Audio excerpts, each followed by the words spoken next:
surprise stratégique mooy première chose. Deuxième chose, Pastef bi muy nekk Pastef am doole. Les responsables toujours dañu daan dialoguer ou bien bu ñu dul dialoguer ñëpp ñu gëmoon projet bi te daan défendre Ousmane Sonko di défendre projet bi. di défendre le mouvement révolutionnaire dañ daan waxtaan ak ñi ñu war a waxtaanal ba nga xam ni bu ñu leen daan défendre dañ doon am les matériaux. et les arguments. comprendre nga il m'a semblé comme l'impression que dafa commencé am luy commencé dagg ci loolu. waaw donc cette connexion forte que le PASTEF a toujours eu avec le peuple, le PASTEF devrait tout faire pour ne pas le perdre. Parce que loolu moo koy tax mu am connexion avec le mouvement révolutionnaire. Parce que le mouvement révolutionnaire loolu mooy déjà. Troisièmement aussi xam nga sama bopp ma la gënal tu bañ naa la olof a koy wax.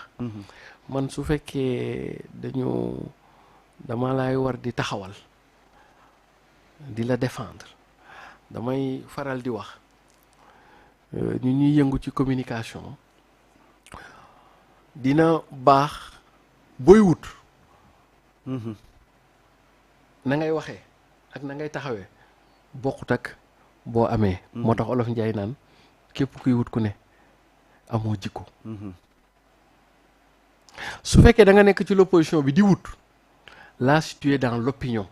et tu es dans la déconstruction. li pakot yi doon wax sulli lu ñu suuloon. muri lu ñu muuroon. simpi lu ñu simpoon. foofu ngay taxawee. mais soo demee ci beneen boor bi. dootoo nekk ci opinion ak déconstruction. déedéet. da nga war a nekk ci information ak communication. c'est ce que j'appelle la construction. léegi nag yow soo ñëwee boor bii continuer yor jumtukaay yi ya nga yoroon ca boor bële dafay am déphasage li ñuy tuddee en communication un biais communicationnel. est-ce que comprendre nga. kon donc l'ordre du discours devrait te loolu li la koy may mooy yow waratoo fee nekk di samp ak di simpi yow da nga war a convaincre. léegi nag yow bu fekkee da nga war a ñëw pour convaincre te yow ca la ñuy wax xamoo ci dara lu ci bari boo ñëwee yow sa xalaat rek ngay waxee. est-ce que comprendre nga. mais doo ko teg ci argument scientificité. est-ce que comprendre nga. parce que information bi daf lay xaw a raw. moo tax ma yaakaar ni ce serait bien dans la communication globale même de manière shadow cabinet que tous les ministres tous les DG de temps en temps puissent échanger avec ceux qui défendent ce régime. Non pas pour leur dire ce qui se disent au niveau du conseil des ministres loolu soxlawuñu loolu mais pour leur expliquer dans leur département respectif au niveau de leur ministère respectif ce qu'ils sont en train de faire. parce que pour que ku nekk jàppee ko loolu baafal yi ak boomer yi moo koy àggale musique yi est-ce que comprendre nga et donc pour man loolu soxlawul sax formalisation soxlawul sax nomination donc dafa soxla de temps en temps li Olof Njaay di wax ki lay défendre mu xam yow ci lan nga nekk comprendre na ndax koo xam ni bu heure bu amee jafe-jafe mu ñëw taxaw wala ngay dugg ci dara tamit war nga koy wax wala mooy ngeen di diisoo muy xam quoi du dëgg ah voilà très bien parce que dama gis fan yële passé ma gis camion yi def engrais mais nekk ci biir dëkk bi d'ailleurs ñëw nañ ba sama village may nuyu au passage Ablaye Samb mi nga xam ne moo leen dalaloon ca coopérative ba ñu ànd ak ay hommes de tenue mais quand même ay images yoo xam ne day dalal xel mu wóor la ne ñii lañ doon wax ñu ngi koy jëfee sur le terrain. absolument non ñi ngi liggéey. mais malheureusement boo ñëwee doo ci xam dara. voilà non Diomaye et Ousmane sont en train de faire des choses extraordinaires xam nga man grand. extraordinaire. non extraordinaire xam nga lu tax. man dama nekkoon fonctionnaire. xam nga fan laa doon ban service laa nekkoon. ministère de l'économie et des finances. xam nga fan laa nekkoon. direction de la prévision et des études économiques. ana foofu luñ fay. voilà très bien ça veut dire que lépp luy prévision économique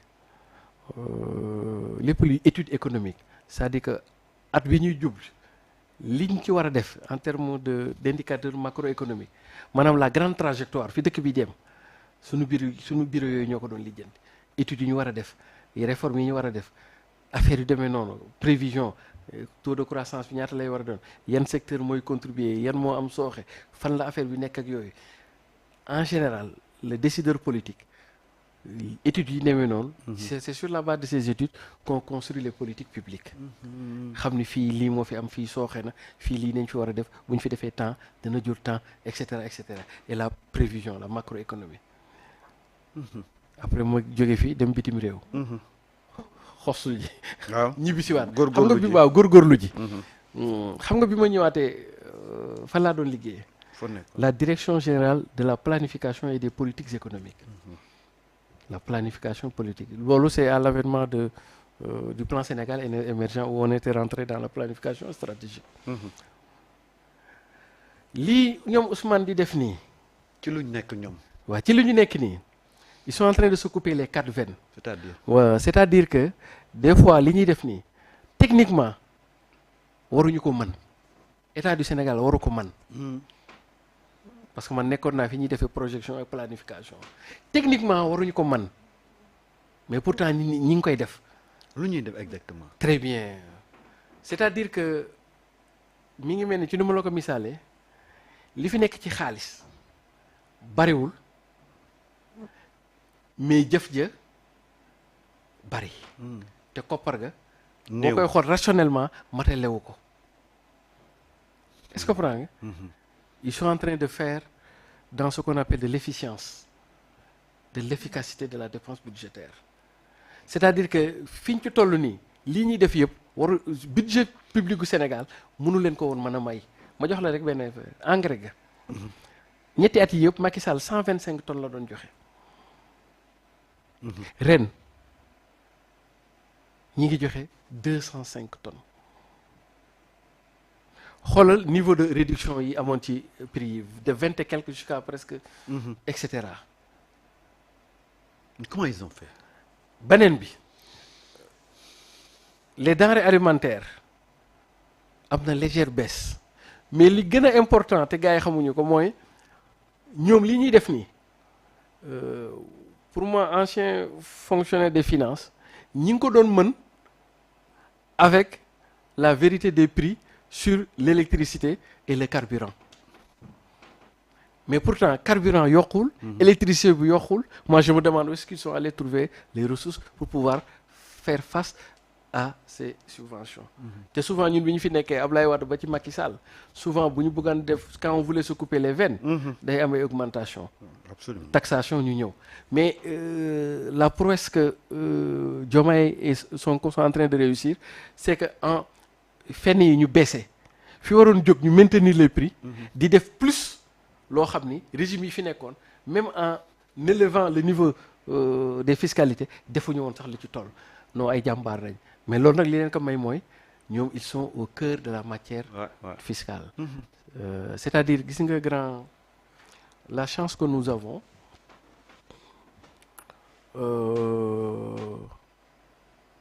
gis nga loolu moo tax def école d'administration publique. baax. parce que ñoom Diomaye ak Sonko. li tax ñu mën a réussir affaire yi ñaari affaire la moo tax. ban ak ban. bi ci des première bi mooy ils ont fait des écoles d'administration publique dafa am ay détails yu sew yoo xam ni bu buntu yëpp tëjoo fenêtre ya ngay jaar pour génn. ay roq-roqaat yi en général ki def école administration publique moo ci gën a apte que ki def des écoles de commerce et cetera et cetera bi ci des.